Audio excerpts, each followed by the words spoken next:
everyone, and welcome to day 2 of SunCalp Africa Summit 2021.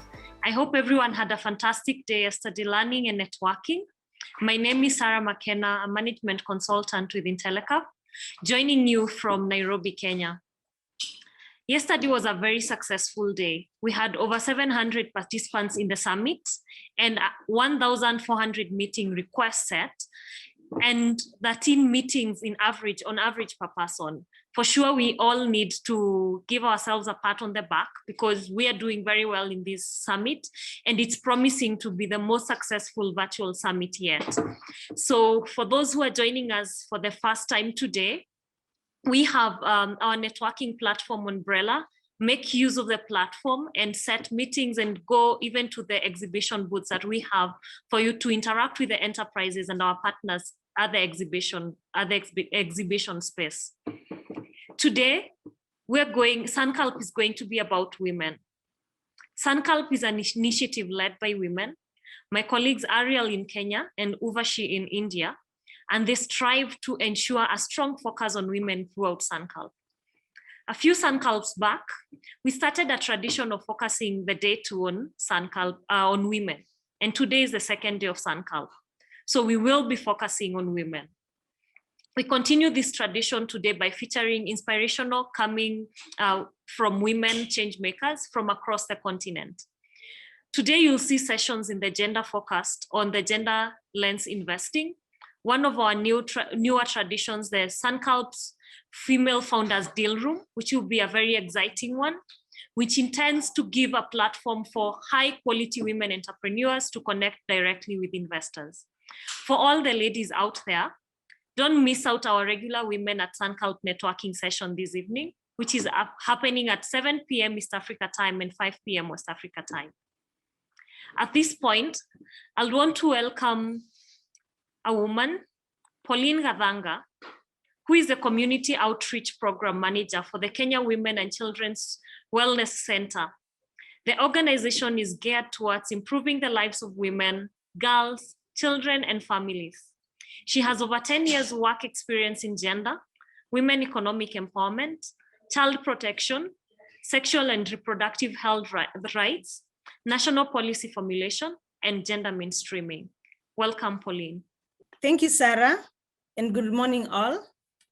My name is Pauline Gadhanga, a program manager at Kenya Women and Children's Wellness Center. Please allow me to use the abbreviations KWCWC. I'm here to represent Mrs. Dolores Jordan, who is the founder and president of this organization.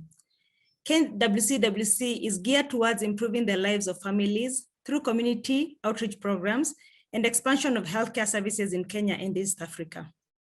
Today, I will briefly talk about an inspiration story of a woman, Mrs. Jordan, whose quest to change the lives of women, children, and families realized the birth of KWCWC, which has continued to create lasting impact in our society.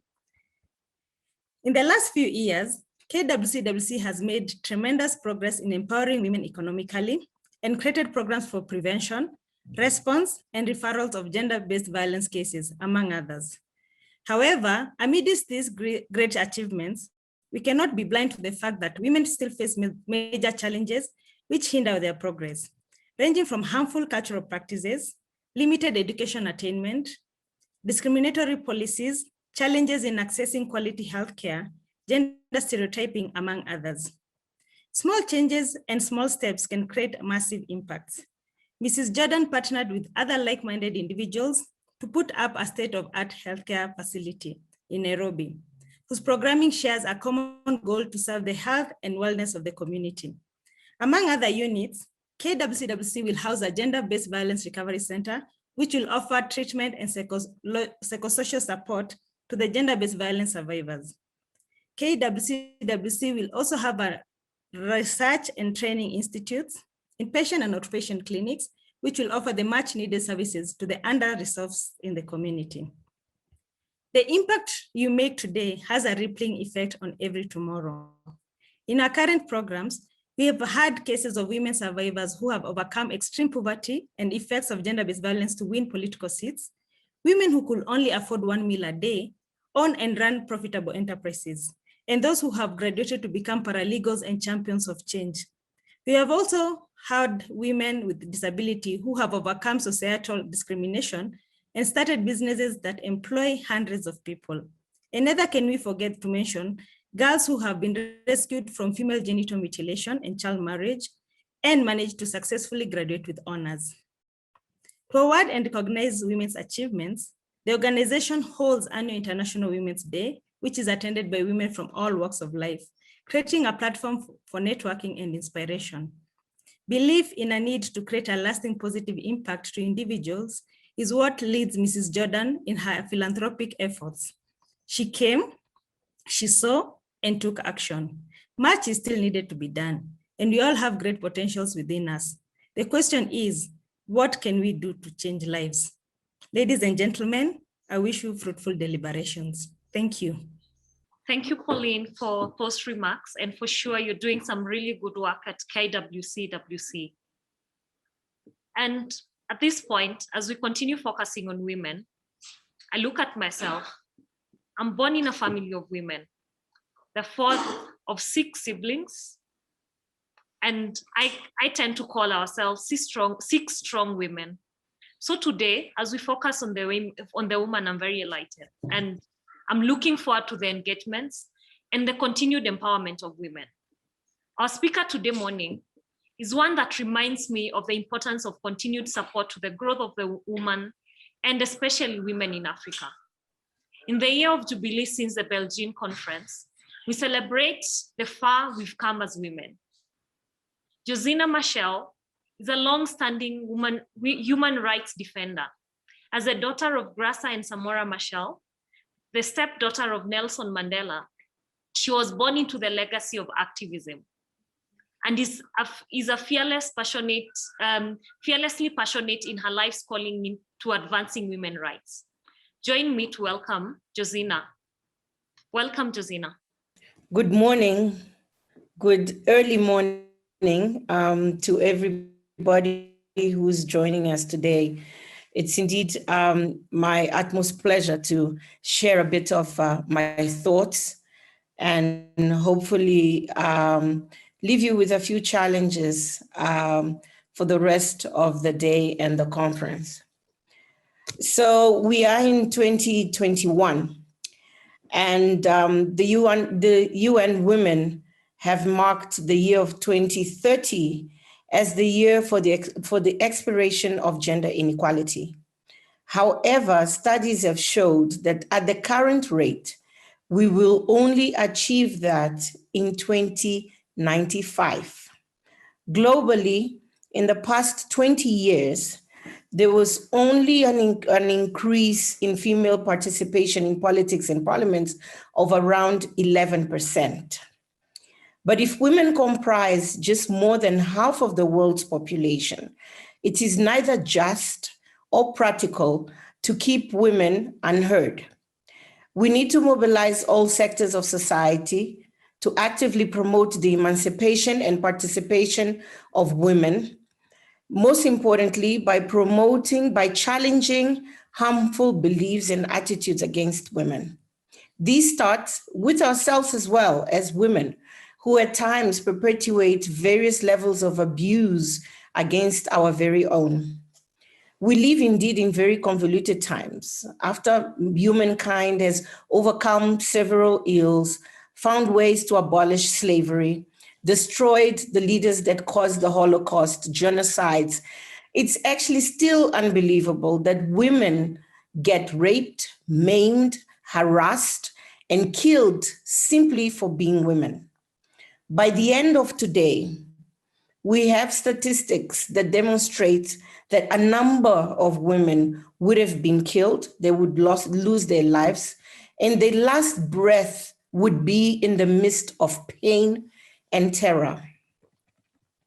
Gender-based violence and abuse of women in Africa has reached a state where it needs to become a national emergency.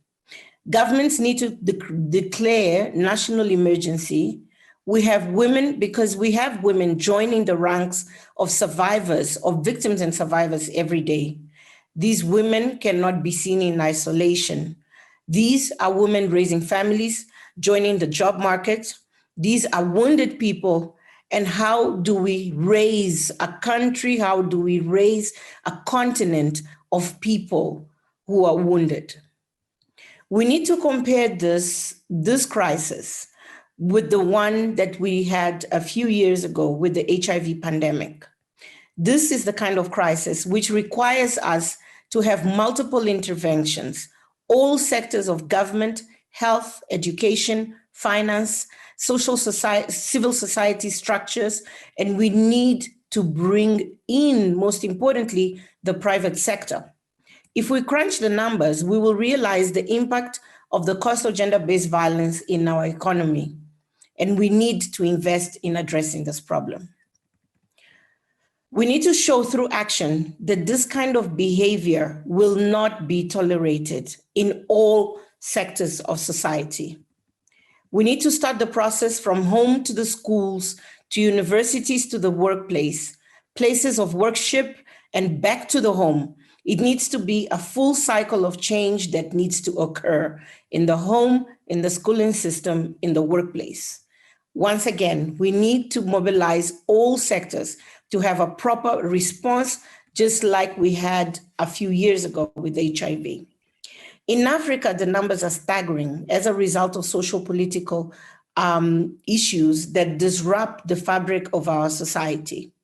We need to create social cohesion based on values and a common future. You see, the power of women comes from a deep understanding that our experiences, particularly negative experiences, do not need to be repeated by others. The incessant struggle for fighting for women's dignity and development is a fundamental point in the existence of women. The obstacles for women empowerment are not just less access to education or to employment, not just about the fact that women should have more roles outside of the home and that their bodies are not governed by themselves. And our voices simply should not be heard. It's really about, once again, the attitudes and beliefs that women are not worthy and that they are second-class citizens in this world. Ladies and gentlemen, we are in a crisis. And what do we do when we are in a crisis? There are four fundamental things. First, we acknowledge that there is a problem. Second, you investigate the problem, the causes, and the impact. Thirdly, you show how you're working on resolving the problems and seek solutions. Then we put systems in place to address the problem in order to gain the trust of the people. We monitor progress, we review, we track the changes for effective response and report back. So I challenge you together with community elders, spiritual and religious fraternity, civil society, stewards of culture, boys, men, and fathers, all need to play an active role in redefining negative, customary, and traditional practices into positive social behavior. Let's cultivate new perspectives and societal behavior that helps in the healing and regeneration process for survivors of gender-based violence. Until when are we going to allow men to abuse, beat, rape, maim, and kill women? And we continue to keep their identities protected. Perhaps we need to start engaging also the issue in a different way. Instead of saying Josina was abused, perhaps we need to say so-and-so abused Josina. And the reason I'm not using the names person is because I've been gagged from actually using it. Once again, an example of how women are not allowed to use their voices and tell their stories in its authentic form. I've seen how these issues play out, not just on a personal level, but on national laws and policies around the world, around women and their status. The issues affect not just individuals, but affect us all collectively. They permeate to the highest offices in the land. Domestic violence is still perceived as a private matter rather than the horrific crime that it is. It's easy to take for granted all these gains.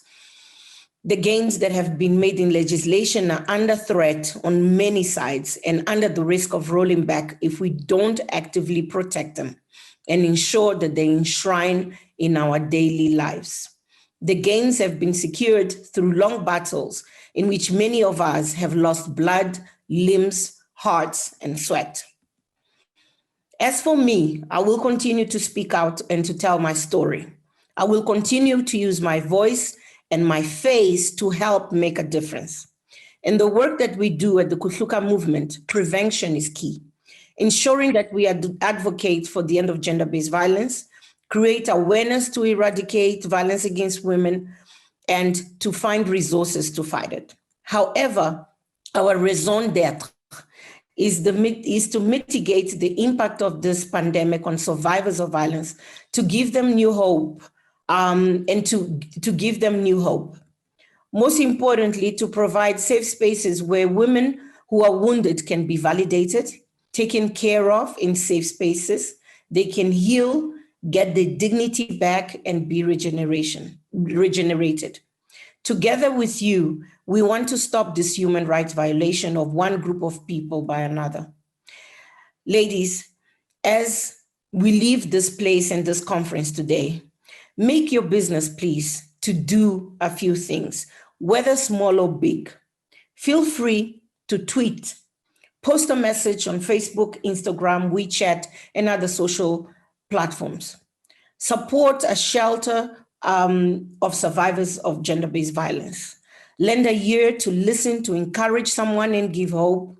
Help someone through a journey of healing. The problem is big, but not too big or too insignificant that you personally cannot make a change.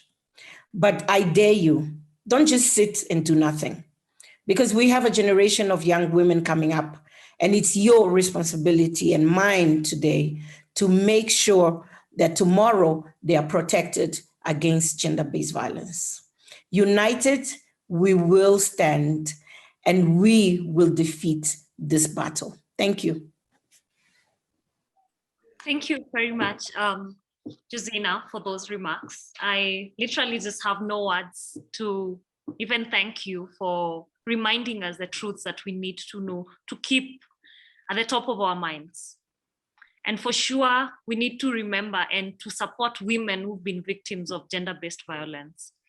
And today is one of those days we've been reminded. So ladies and gentlemen, today make sure you tweet, make sure you offer and show support to the shouters and the people who are the voices of victims of gender-based violence.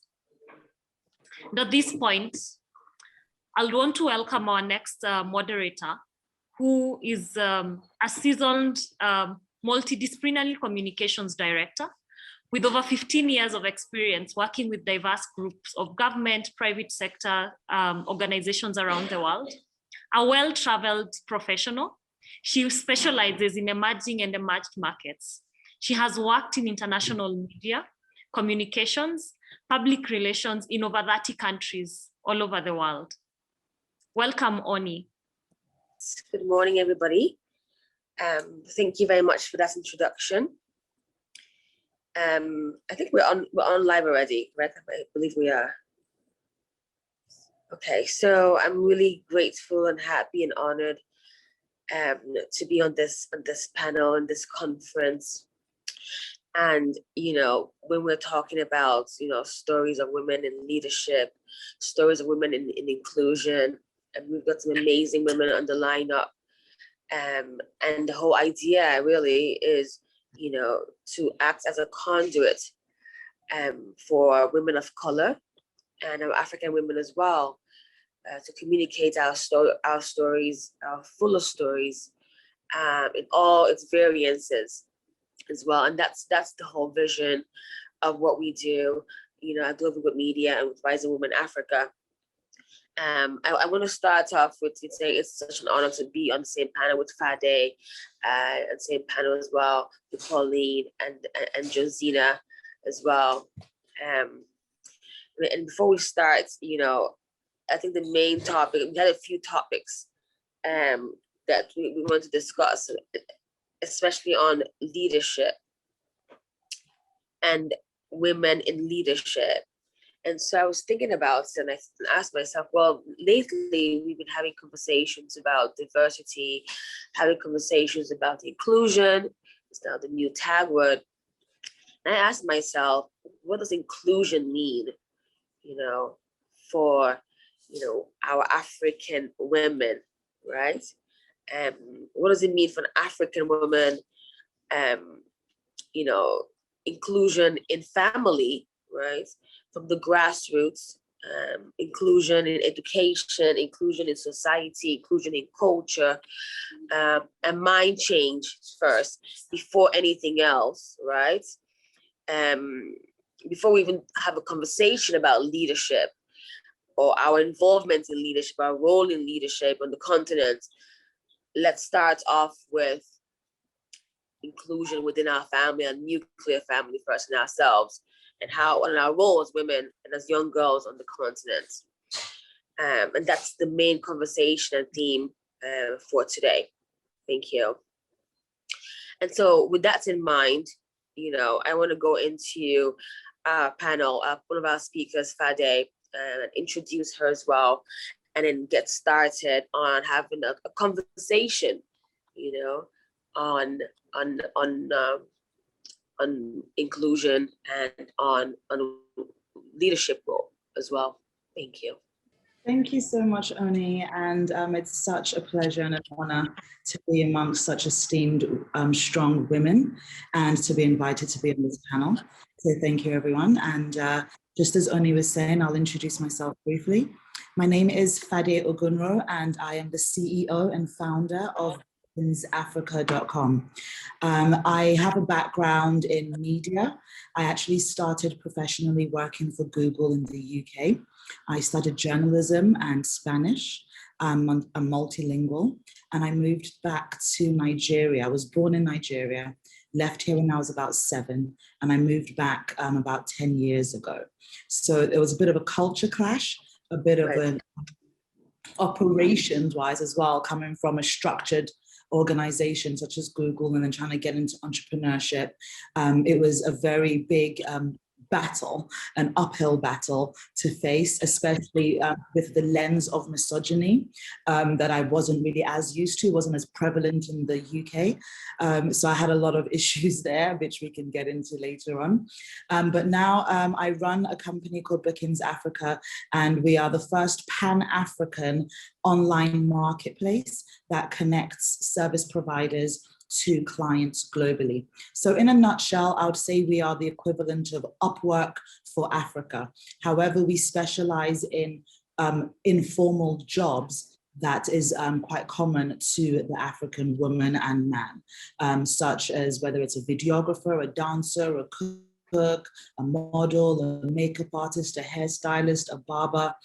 These are jobs that we find quite frequently across Africa. So my company, that's what we do. You can book and pay for service providers online, and we are the only company that has a video call service. So you can also book people across the continent and have the service rendered end-to-end online. And I wanted to create this company as a way to help reduce unemployment and help get women more access to market. And apart from that, connect us as Africans, because we tend to be quite fragmented in our little silos of countries that we operate in, but we don't tend to actually connect across borders. So that's a brief background about myself. I'm also a board member on the Cherie Blair Foundation, and we focus on empowering over 100,000 women in the next 2 years, whether it's economically or via education or uptooling, retooling and upskilling them. So Oni, back to your question about growing up in a Nigerian family and understanding that it might not be, to be honest, I'm going to speak personally. My mom's half English, half Nigerian. And she moved a lot between Nigeria and the UK growing up. And she faced everything from racism to sexism.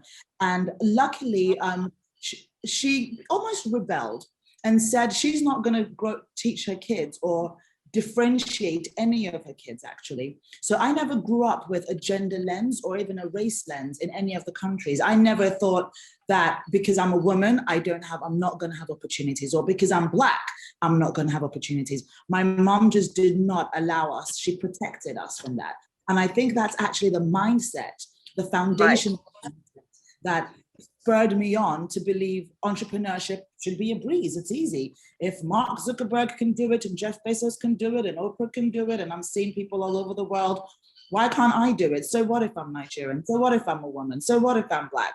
I just never experienced that, to be honest, because like I said, there was a bit of a shield growing up. And I think that's super important, because I'd listened to a lot of my family members, my cousins, and the women in the family wouldn't be allowed to do something. So let's say we're going to over on holiday night in London and we're going to the carnival.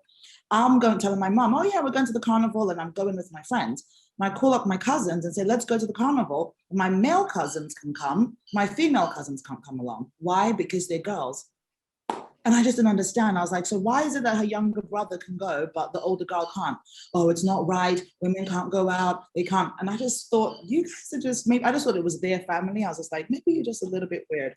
Not realizing when I moved to Nigeria that no, it's actually a cultural, yes, that women, we have a specific place. We have a specific job that we can do. And now, mentoring a lot of young women, I've also experienced that as well.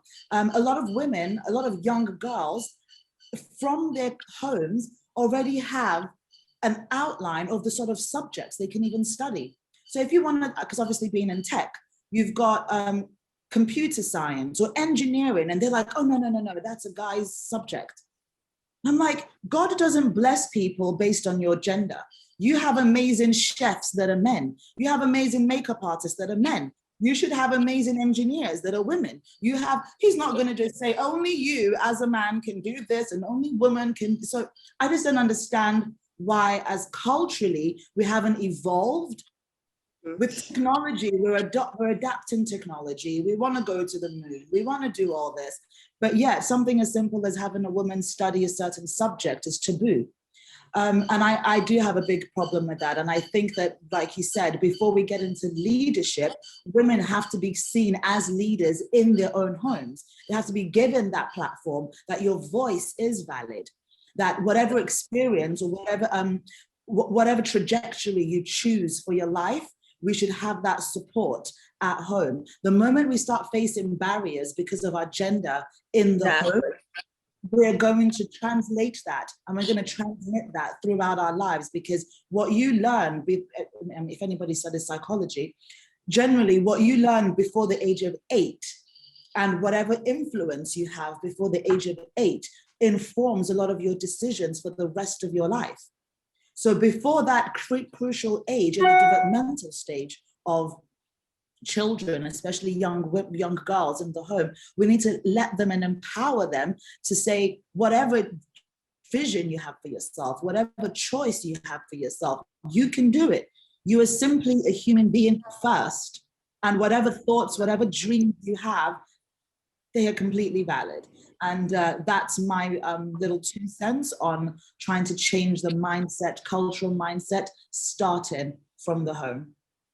And I think, Fade, that's exactly, being in Nigeria for me is like we can have all these projects and all these funds and all this empowerment, but until we have a mind change, a paradigm change within our family, nuclear extended units, this is just obsolete. It's all obsolete, okay, for me. Not only grassroots, not only middle class, upper class, it's the family nuclear. And so my question is, what can we do? How do we do this?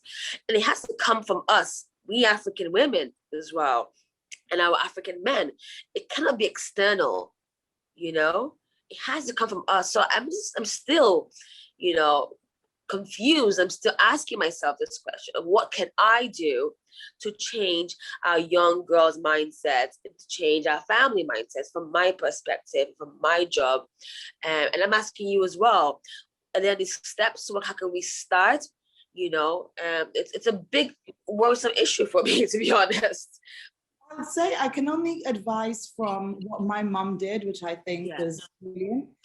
First of all, we had a schedule of what everybody's responsibilities are in the household. I've got two brothers and there's four of us, there's two boys and two girls.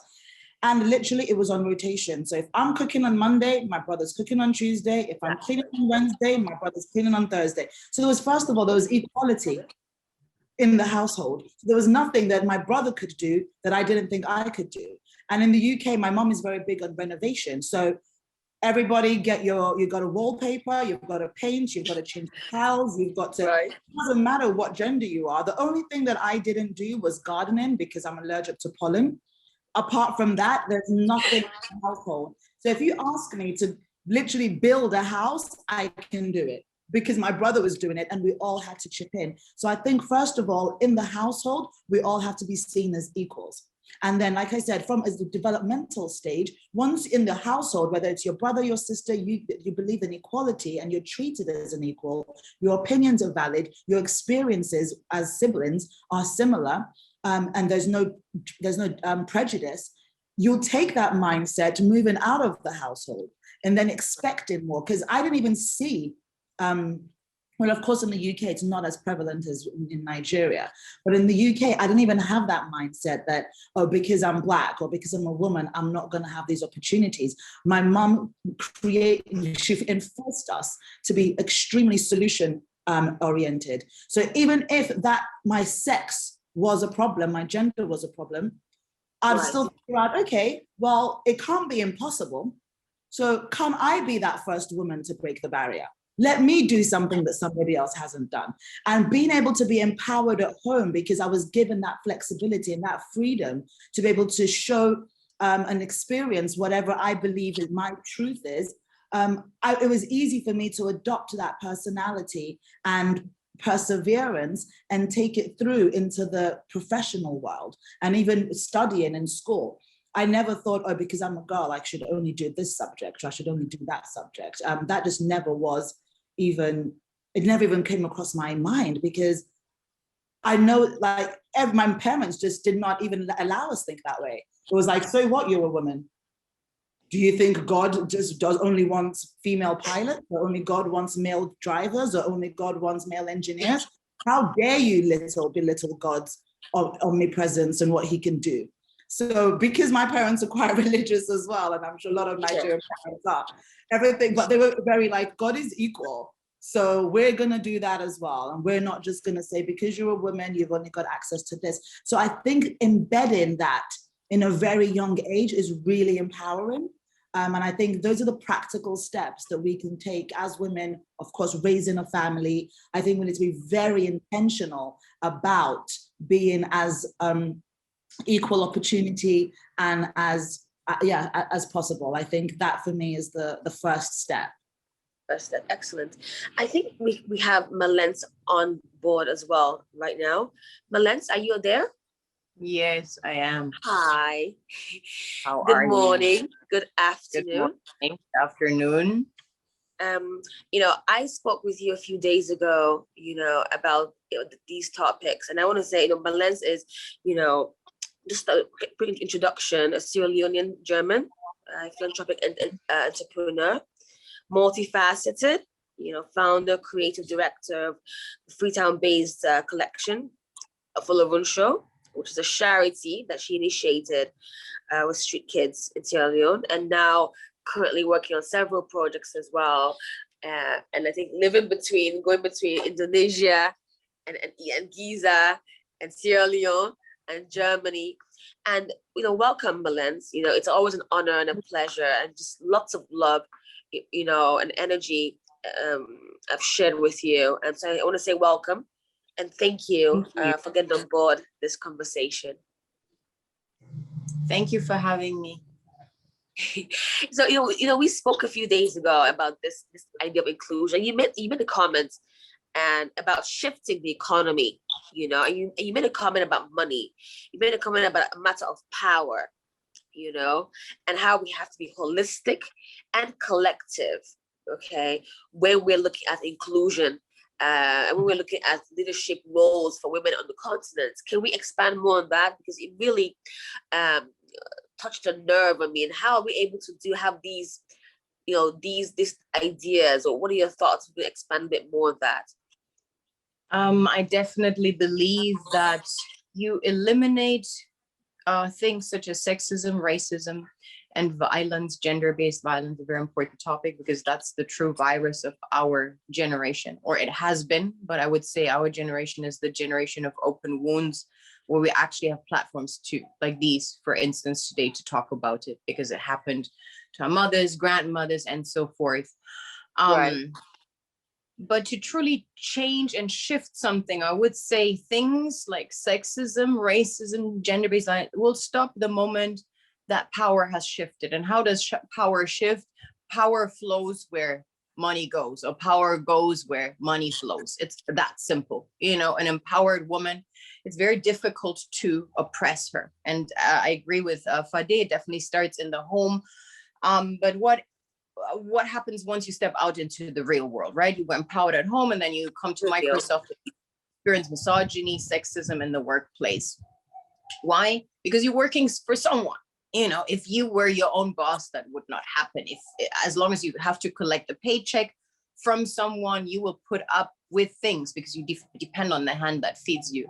So I believe as women, we need to start a similar movement, or it has started, definitely has started in my personal reality, to We Buy Black, right? We empower each other financially. Every dollar with every dollar you actually give or take power away to someone, and we need to become very aware. We make up 50% of the population on this globe, but we have access to 5% of the world's assets and wealth. So that already can't work, right? We have a quota leader in an organization. They just for the looks, just for the company to have it on paper, they have some quota, my quote unquote minorities, who are not minorities, and in fact make up the majority of the global population. I'm referring to colored people. And then they also have some quota females, because some companies operate on a certain codex now, but it's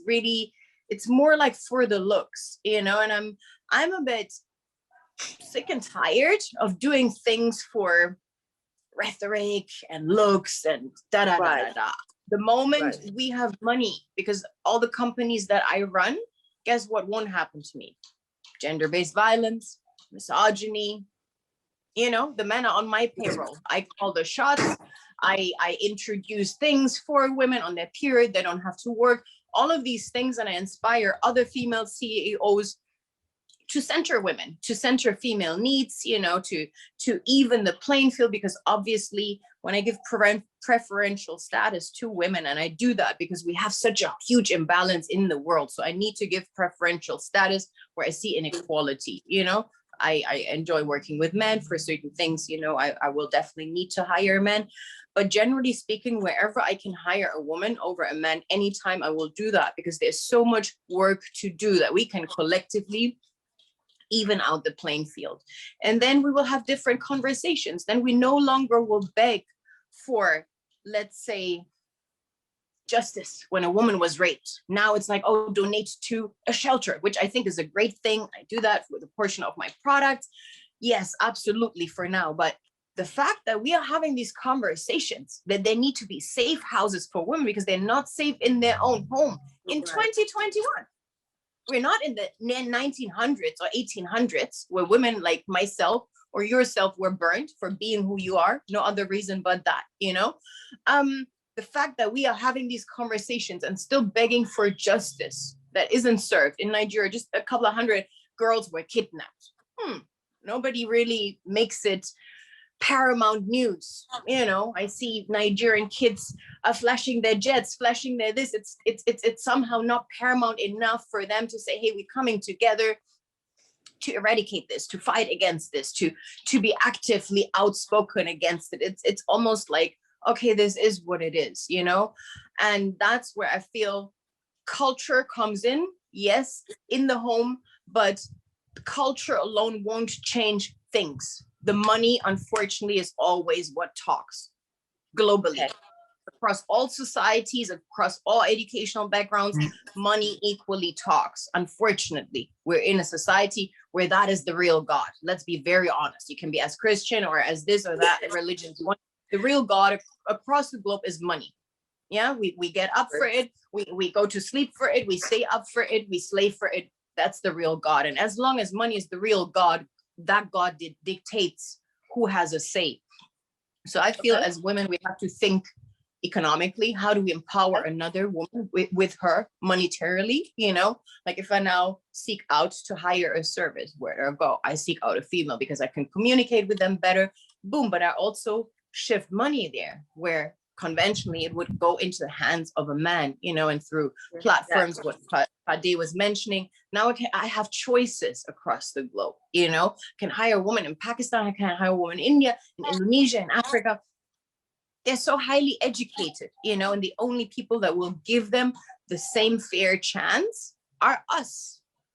Exactly. A man won't do that, because he won't conventionally, a man that has been born entitled from the moment he came out of the vagina will not do that. He will always look at women as they need to cater to him, because that has happened the moment he was born, you know, and then society reinforces it. So a man will never look at you the same, you know, because if that was the case, we wouldn't celebrate, oh, there's a female vice president. That would be a given in at least over 100 countries. We would have female leaders. It would be such a norm everywhere. We'd have female CEOs everywhere. We would have, and that then in itself would change something. But I agree with you. We cannot talk about female leadership before we talk about an even equal playing field. That's it. You know, an equal playing field means we're not murdered, we're not raped, we don't have to beg for equal pay. Equal pay in 2021 now. It's like, wow, you know. Exactly. Thank you, Malen, for that. I'm going to jump in real quickly and discuss leadership, because both of you, you know, and I think it's very interesting, you know, having both of you on board. I'm just really honored, because it's important to see the new face, you know, the face of an African leader. You know, what does an African woman leader look like? It's us. It's Fade. It's Malen. It's so important, in the diversity as well, you know, of today's African modern woman leader. So it's our time, right? And what are we going to do with it? So I'm looking at leadership, you know, I'm looking at what Fadi has done and what Melissa has done as well. And I'm asking myself, obstacles. I'm sure we face so many obstacles. I want to go to Fadi real quick and discuss a few obstacles and how you were able to overcome and still overcoming. You know, every day is a challenge, right? But you have a vision, right? And you see where you're going, where you want to go. So I want to discuss a little bit about that and how you go around it every day in Lagos, Nigeria. Before I even get to the issues that I faced in tech, when I pivoted from media to tech, in 2010, I went to Nigeria, and I just, something as simple as I'm crossing the road and a bus driver is insulting me. And I just thought, why? And it's just simply because I'm a woman. And then it's like, get off the street, you this, that, and the other. And I'm like, I'm literally crossing the road. So you just get random insults just projected at you. And then in the workplace, it was rather interesting because I started running a production company with my older brother, who's a director. He lives in the UK and I live in Nigeria, of course, and we owned a company together. So they've interviewed us, or we've sent over our pitch deck, and we've sent them our show reel, and they're communicating with us via email. We have a meeting and I show up, and it's a boardroom full of men and I'm the only woman. And they're sitting there, they're like, oh, are you the PA? Or are you one of the models that we're going to cast for the commercial? I'm like, no, I'm the owner of the business that you've been communicating with, and I'm paying you. I'm paying you. Like, oh, where's the chairman? Where's the Orga? Where's the Orga? The chairman to join the meeting, and I'm like, well, if that's the case, you're going to have to wait about 7 hours for him to get on a flight from London, and he's not the chairman. He's my brother. He's also a co-founder as well, and we have equal shares in the business. So I'm as much of a chairman as he is. So you can make this decision faster, or we can postpone and wait till it's available in maybe a month to fly down. And that would not suit your timeline. So how are we going to move forward, gentlemen? So I found that you had to be quite assertive, and really as a woman, you've got to show the value. Just like Malens was saying, they speak money. We all speak money. We all like money. Money, I don't think money is evil. It's what you do with what you do with the money and what the over love for it. But I was literally like, okay, I know that you're following the money, so let me show you the value that I would give you when you give me this money. And I think as women, we need to really highlight that. What is the benefit as a human being? What are the skill sets? What are my gifts that I can share with you that is invaluable? So no matter whether you're a woman, you're a man, you're a dog, you're a tree, you're still gonna say, Fade is good at her job. She is the best at this. And I needed them to really understand that. So when they realized that A, I was giving them the best value for money, C, the quality of the production that I was providing to them, they couldn't get anywhere else. They really didn't have any choice. So I then actually had to say to them, we now need to figure out, because I want a long-term relationship with all you gentlemen. So we need to figure out how I'm going to have a seat at this table when me coming to meetings is going to be the norm and not a surprise. And I'm very open with my approach. I'm quite blunt. And I don't think a lot of them had ever experienced a strong woman who could have a seat at the table and demanded a seat at the table. And if I wasn't going to be given that, I was going to walk away and I wasn't going to beg. And that's normally what they expect, to succumb to their whims. And I was like, no, gentlemen, so my services are worth this, my time is worth this. And if you don't want to work with me just simply because I'm a woman, then I don't even think you're the sort of clients that I should involve myself with. So are you going to now become a better human being? And I leave that question to them. How do we move forward now? So yeah, I turn it around on them. So I learned very quickly there is that way to really show, to stand like as if you're a man yourself and be as confident, or even almost overconfident, show your value proposition. And then luckily, like I said, I was working with my brother, so at the production company. So if I did face a situation where I thought maybe a bit of sexism or maybe a little bit of workplace malpractice was going to show up, because of course you'd have men that would want to just have a meeting with you just because you are a woman, and then offer you other things that's outside of the contract. So I'll set up a meeting with them and they'll believe that I'm going to show up, and then I'll have my brother go and handle the meeting, and vice versa. When he felt like he was being harassed by a woman, he'll set up the meeting, he's on his way, and then I show up. So we tried to use each other as a buffer, and we're quite close, obviously. So I'd tell him the problems that I faced. So I think it's also important to have a man who you trust, who's going to have your back, who can also guide you and also open doors. Because in this economy, in this market where we're very network oriented, I think it's very important that who introduces you to the table is also very important. You want to make sure that the person is also highly respected. Then it's also easy for people to see you in that same lens. However, if you're being introduced to the CEO of a company by maybe one of his young girlfriends, let's be honest, he's going to look at you in that same way. So I think we've got to be intentional. Once again, knowing what these barriers are. Unfortunately, we have to do a lot more work than the average man just to be able to get seen and get heard. But it's also been intentional, knowing, okay, if I'm going to be speaking to a gentleman who can only see black and white, then I can't approach him with a palette of the rainbow, because he's just not going to see and understand it. So sometimes you must have to dumb yourself down to approach the situation. I was thinking, to be able to 10 steps navigate forward, 5 steps beside, always calculating something on the continent, it seems like. Absolutely. And then moving into tech was completely different, because there was literally no women. I didn't have any role models. I'd go to pitch I've raised over $1 million. And every pitch that I went to, most of the investors I'd go to, it was literally always just men. The other entrepreneurs that were also competing alongside, they were always guys, never women. I think I've been to about 30 pitches across Africa, and I think I've only experienced with one other woman pitching for funding. And then of course, if it just goes to show lack of inclusivity, if the women aren't there to raise funds for their businesses, then their businesses are never going to grow. They're never going to grow. Access to finance, maybe just some micro loans.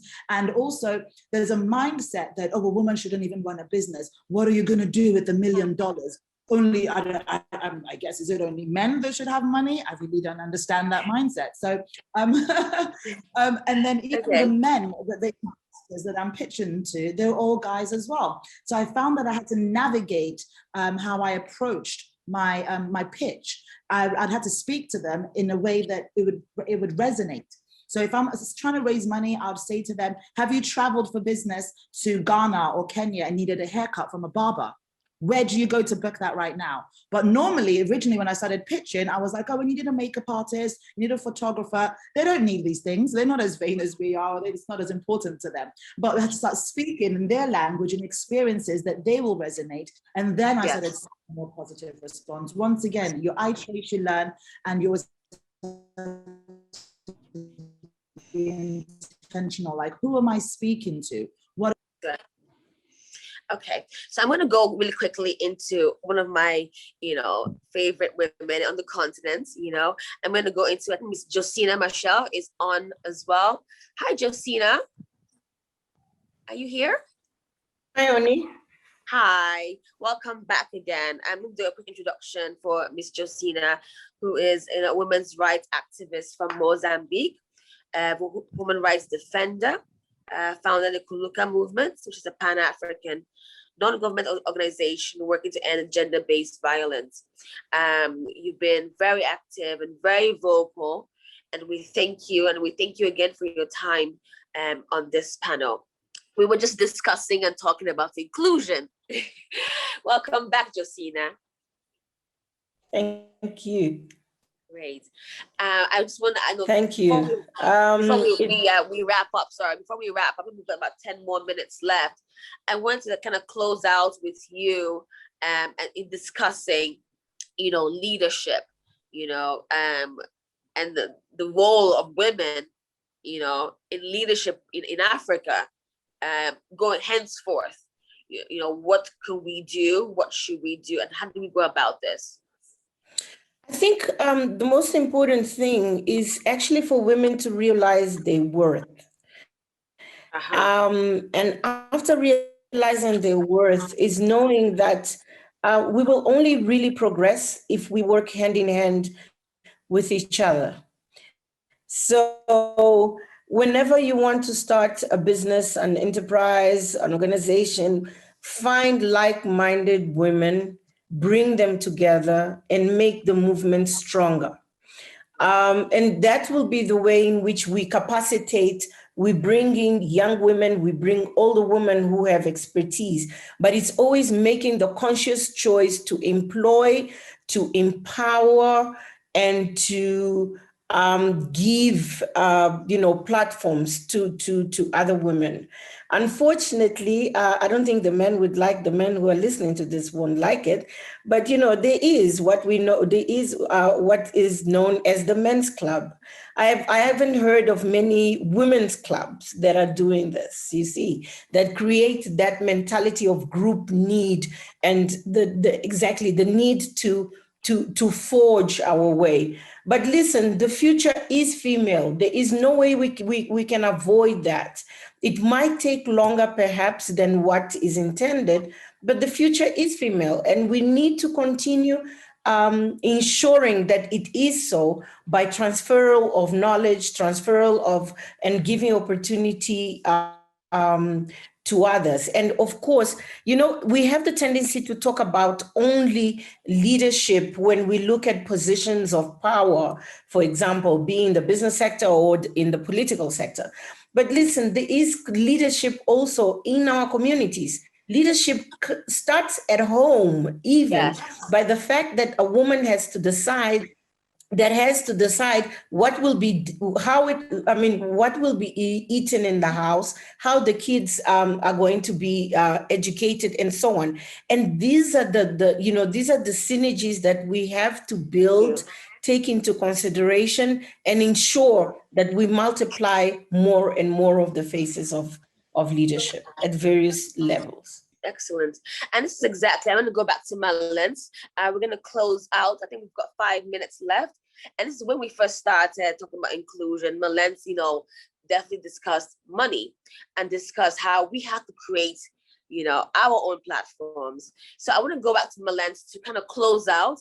Any last remarks or thoughts on how, even with our young women, you see today, I think the most interesting thing for me coming back to the continent was our young girls. You know, when you have an opportunity, how do you stand out? You know, you have one chance. How are we able to raise the next generation of women in Africa, right? And it's quite troubling to me, to be honest, since I've been, you know, in Nigeria, looking at our young girls, right? What is important to them? How are they able to compete, not only on the continent with other men, but on a global scale? Because women like me and Fade and Malens, we're not talking about only just working or dealing only in Africa. We're looking globally while living on the continent, right? So our young girls as well. Malens, I'm going to go back to you about this. What can we do to ensure that we have a better generation of young girls for Africa? Malens? Definitely have to call the problem by its name. Yeah, and the name of this that we really need to become familiar with is rape. And rape on all the various sectors, because we started this conversation, Josina opened it with talking about gender-based violence. Rape takes so many shapes and levels, and we need to unpack it. There's sexual rape, there's financial rape, there's social rape, there's communal rape, and it starts there. For a woman already to have been experiencing this before she even goes into the work field or whatever, many women. And when we look at the statistics, especially, I wouldn't say especially in Africa, let's just speak on the global Black community. When we look at the African Americans, Caribbeans, Africans, 80% of women have been violated. So you're already breaking down the cradle of the nation before they even start going into the work field. Then the rape continues, social rape, the stigma. That is social psychological rape. Then communal rape, where they're being, you know, like shunned from the community for what has happened to them. Then we're talking financial rape, because men weren't born with 95% of the world's assets. It's handed down, yeah? And it was handed down when we really go back into ancient Africa. Nubia's kingdoms, they were all matriarchal. So they weren't born with these assets. These were stolen from women. Women were burned, murdered, and so forth to create this disparity. So we need to understand just how we dismantle racism and systemic racism and so on. We need to understand there is rape on so many levels, you know, and that is what women today are facing. We need to call it by its name, because only when we understand how violent it actually is, and I'm not just like limiting it to physical violence, yeah, but ostracizing women on so many levels is violent.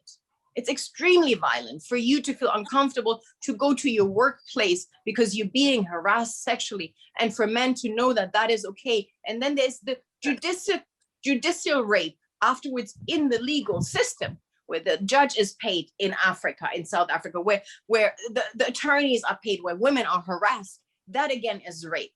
So for men to understand who they are, either you come clear, you become an ally, or otherwise you're part of the problem. And then I will call you a complicit of rape on so many levels. And they need to understand that, how violent it actually is. Women can bear a lot. By design, we are designed to bear a lot of pain, especially from our womb downs. We can disconnect from this area. We're made as nurturer. We always want to protect everyone, yeah, at our own expenses often.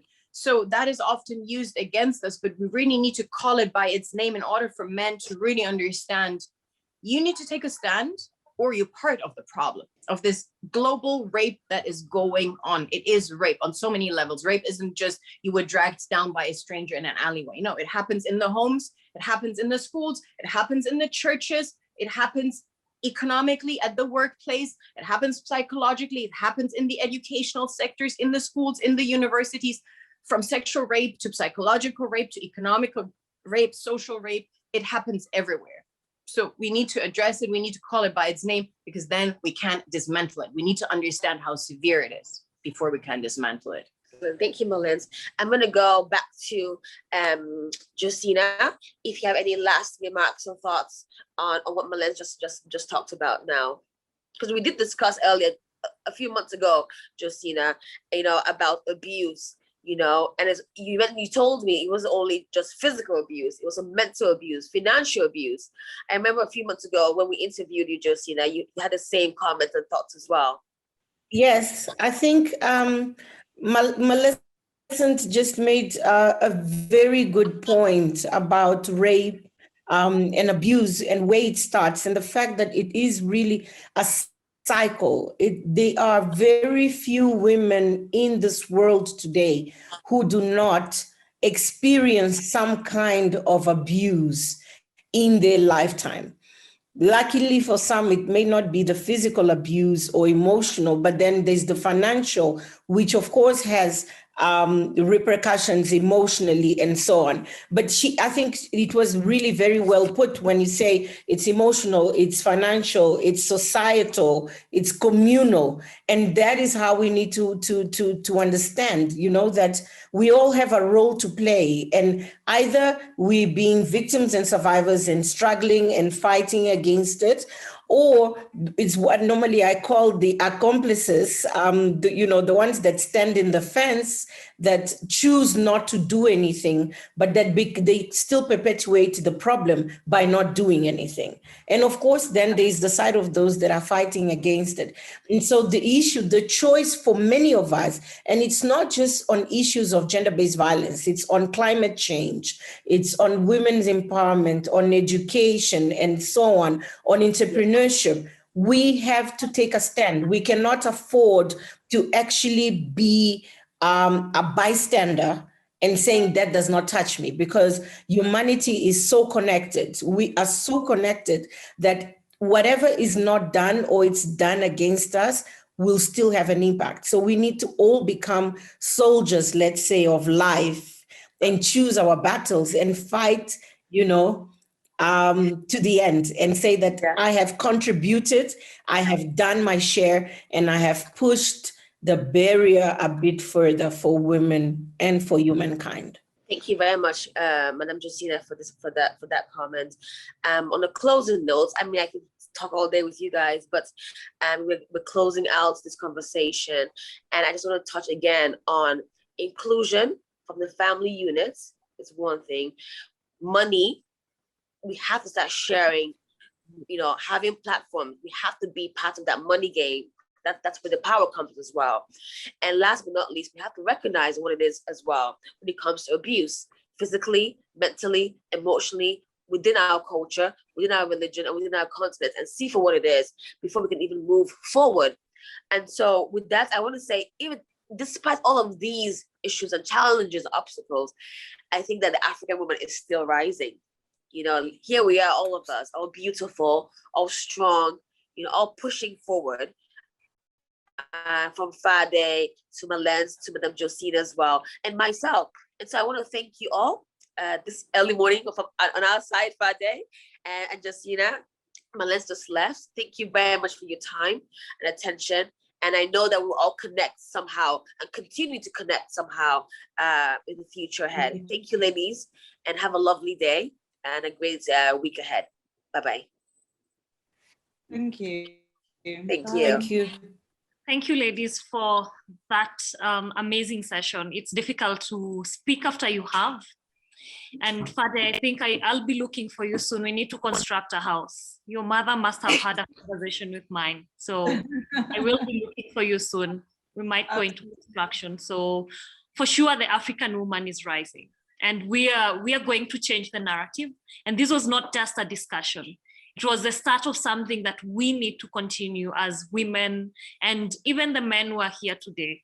You're here because you're supporters of the women in your circles. So let this not just be a discussion that we've started. Let this be a continuation of just us forging and trying to ensure that the African woman comes to the same level with the men. We have to have a fair playing ground. We have to all be on the same ground, and we need to have a different conversation in the next few years. Thank you, ladies, and we are honored to have had you in this conversation. And I'm going now to give an opportunity to one of my colleagues, Agnes McKenna.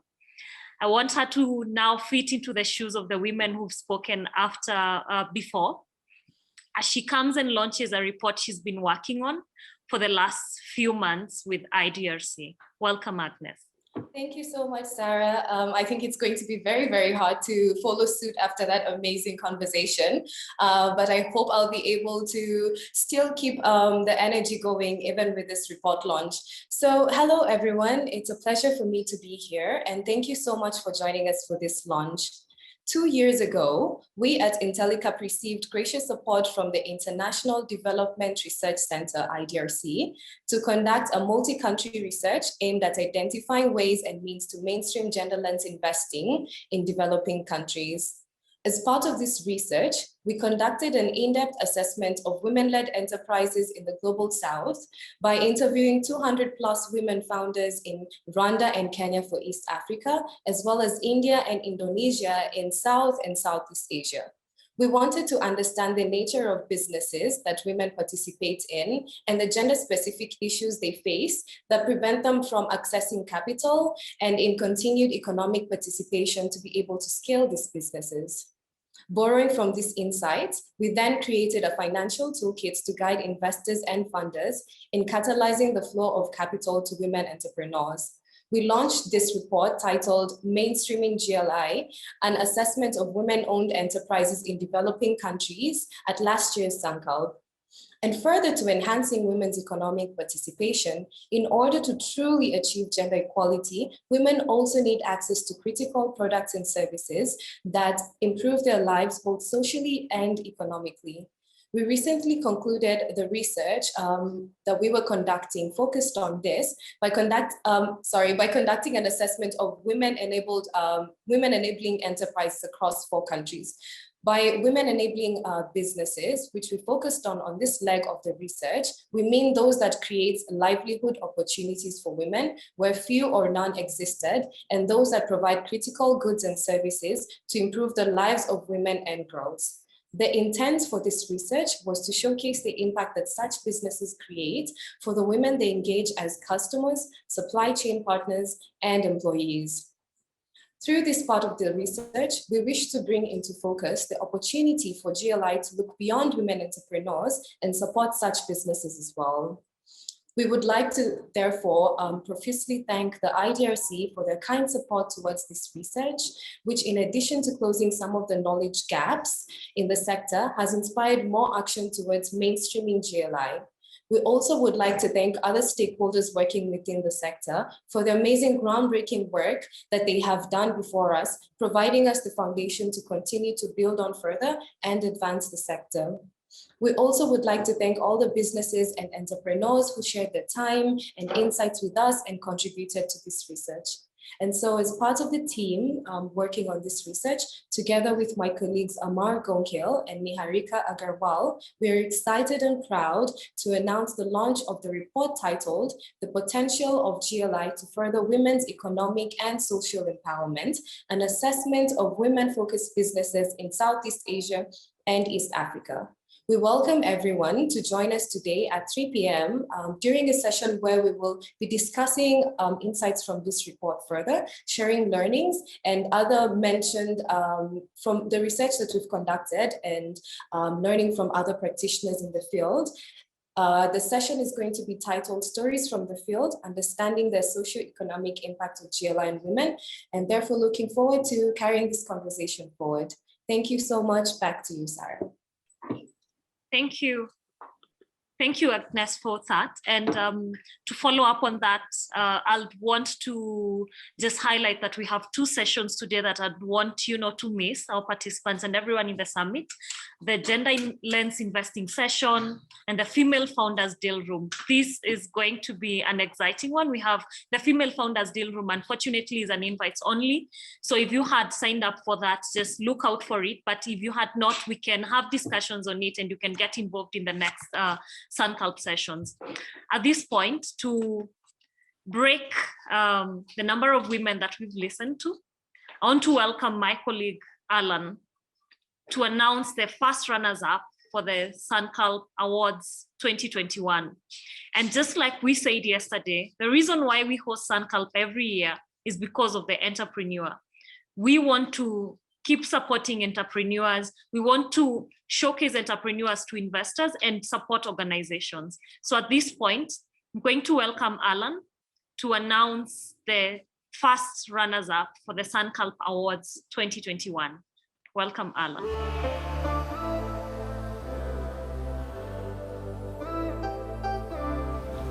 Good morning, ladies and gentlemen. My name is Alan Obilo. I work with Intellicap based in Nairobi, Kenya, and I will be your host today for Sunculp Africa Awards 2021. Launched in 2014, the annual Sunculp Africa Summit supports the regional entrepreneurship ecosystem and builds channel for learning between emerging markets. The Sunculp Africa Summit has grown to be the largest convening of its type in the region, and this year we have over 1,000 people of nearly 40 nationalities from Africa, Europe, Asia, Australia, and from across Africa. The Sunculp Awards is a special feature of the Sunculp that highlights innovative enterprises who are solving challenges for low-income consumers. Having worked with these enterprises for nearly 10 years in Africa, one overreaching challenge that we see these enterprises experience is lack and mismatch of capital in the market. Based on our own analysis from prior Sunculp summits, the majority of entrepreneurs at the summit were in their early stages of operations, generating less than $250,000 in revenue, whereas the majority of the investors were looking for a pipeline of enterprises that were earning revenues of between $250,000 to $1 million. This mismatch in capital tends to make fundraising for early stage companies very difficult, yet capital is critical for the early stages of growth. Furthermore, the high cost of capital in emerging markets deters social enterprises from accessing capital. This is not only from banks that provide high cost debt capital, ranging from 18 to 25%, but also the private providers of debt capital. Sunculp analysis shows that over 80% of investors in the region deploy capital in more stable currencies, such as dollars and euros. The ones that do deploy in local currencies hedge against forex fluctuations and need to insure themselves through hedging and other methods. This therefore pushes the cost of investment for local entrepreneurs high, making capital harder to access. Moreover, through our work, we find that enterprises, and particularly those in early stages, often find it challenging to comprehend complex investment terms. Many enterprises across the region are mostly only aware of debt and grants funding instruments.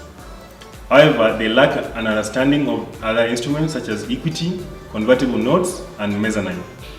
This disadvantages the entrepreneur during negotiation with the investors. Having recognized such challenges, the Sunculp platform seeks to curate sessions that will give the entrepreneurs tools and tricks to navigate such challenges. For instance, we have designed masterclass sessions that seek to educate entrepreneurs on the art of how to negotiate with investors. We have also launched the entrepreneur slumber parties at the summit, where we have aggregated pitching sessions depending on the growth stage of the entrepreneur. Moreover, we are hosting the first ever digital directory where investors will get access to direct pipeline to accelerate financing. We sure hope that you enjoy the session.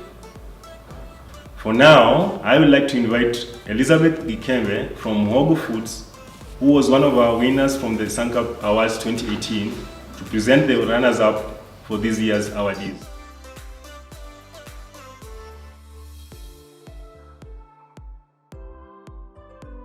Hi there. Welcome to this exciting edition of the Sunculp Awards. My name is Elizabeth Gikembe, the founder of Muhogo Foods, where we add value to cassava tubers into affordable and nutritious cassava-based products for the low-income earners in Kenya. Muhogo Foods was only 1.5 years old when we won the Sunculp Award, and it has been an exciting journey for us since then. So we have gained a lot of visibility, which is not only a local visibility, but also a global visibility. We got to interact with some investors who were interested in the company, while others gave us contact to the outside markets where we export our products to. We also got investors who were advisors, and they advised us on financial management and other aspects of the business, as much as the business was a very small business, or it was a very, very young business by then. So it is my pleasure to introduce the first runners-up of the Sankalp Award of the year 2021. For now, I'd like to introduce the three enterprises for the day. We Center from Kenya, Masaka Creamery from Rwanda, and Ecovi from South Africa.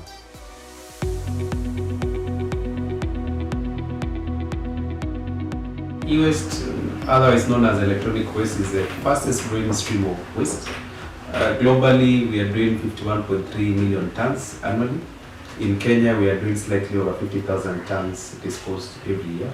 And you find most of the countries and most of the people use improper ways of disposal. People burn e-waste, others just throw them in the dump site. So we don't have proper ways of managing e-waste. And as we center, we saw that gap. And when we started in 2012, we decided we have to use technology, we have to create awareness, and that's what we've been doing.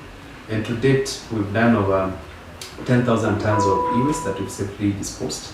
We've created over 600 green jobs and made sure that we're reducing the CO2 that is being produced. And we are making use of partnerships. These partnerships have assisted We Center in growth, making sure that we have proper collection centers, we have more drop-off points for e-waste to reach masses and also reach more people. We've set up collection centers across the country and we continue setting up more. We've become ISO certified, so we are certified in what we do when we follow the best and the highest standards when it comes to e-waste management. And we call upon every other Kenyan to make sure that they take care of e-waste. And even apart from Kenya, we are now setting up in above 15 countries where we want to ensure that these African countries also have proper ways of disposing e-waste. So definitely you'll be hearing more about We Center, and we look forward to engaging on how to keep the environment safe from e-waste.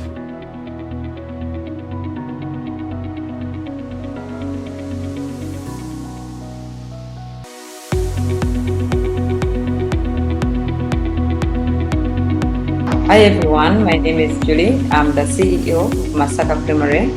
Our company was established at the end of 2015 as a vehicle for launching high-quality dairy creamery in Rwanda and the neighboring markets. In Rwanda, only 10% of the milk is processed as a result of low productivity and lack of quality maintenance practices across the chain, leading to low-quality grades of milk products. There is lack of functioning milk centers, a problem of poor cooling facilities, and a growing demand within the region for quality milk.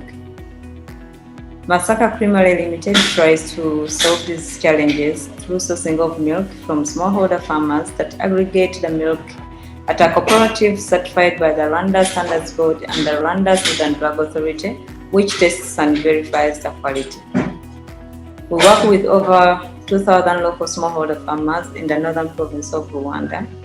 The company processes the milk collected to produce quality varieties of yogurts, fermented milk, cream, butter, and other dairy products. Masaka Creamery has built an extremely capable and committed workforce made up of mainly youth. And as part of our mission, we intentionally hire from the deaf community, and this group right now comprises of over 50% of our entire staff members, both on the management team and in the production team. Thank you.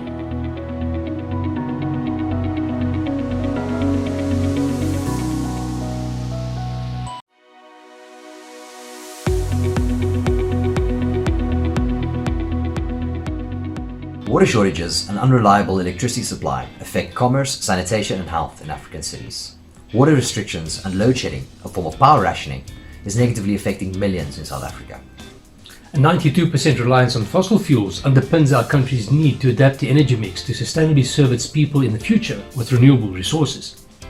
Ecovi manufactures containerized green tower microgrids that use unique internet software to optimize performance and user experience for harvesting, storing, and managing solar energy, as well as alternative water resources.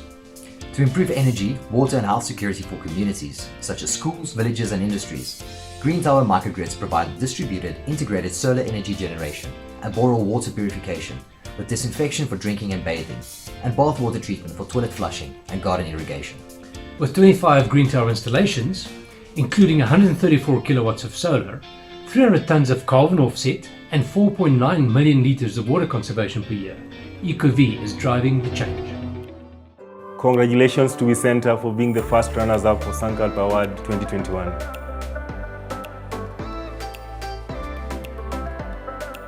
It is our pleasure to be part of the Sankalp Summit 2021.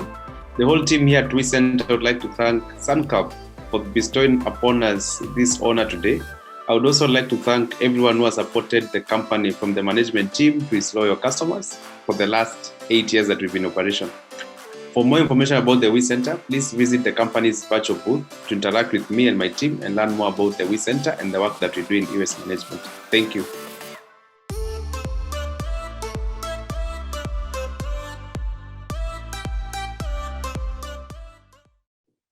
Congratulations, Center and Bonnie and your team for being the winners, the first runners-up for the Sankalp Awards 2021. You should all know that this is one of the most difficult decisions and jobs we have to do at Sankalp, to decide who is the winner. And that's why we look for a jury and external people to help us with this. Everyone there has a good business and they have excellent innovations. So we encourage you to go to the virtual booths and interact with the enterprises. Go and see the innovations that they have. Some are raising funds, so we would also encourage investors to keep on going and interacting with the enterprises at the booths. We also have a digital directory that has been shared with the enterprises, with the investors, so you could have access to a bit of information on the enterprises. So today, we are starting the second day, which we've said is really focusing on women. And there are a few sessions that I would want to highlight for you to just look out for and not miss. There's a session on borrowed trusts, the mid-level management session, and building social capital session. That doesn't mean the other sessions are not important. I'm just saying that we should not miss any session today or even tomorrow. And if you missed any session yesterday, you could check out Umbrella, and the sessions are available on request. This marks the beginning of our second day of Sankalp Africa 2021. Enjoy the rest of your day, wherever you're listening to us or following the summit from. Kindly ensure you make use of the virtual networking platform that we have, Umbrella. Like we mentioned when we were starting, we've had about 1,400 meetings set up, and we would want to see more and more people use the platform to network, as you're able to search and even meet people based on your interests. Enjoy the rest of your day and make the most out of Sankalp. Thank you.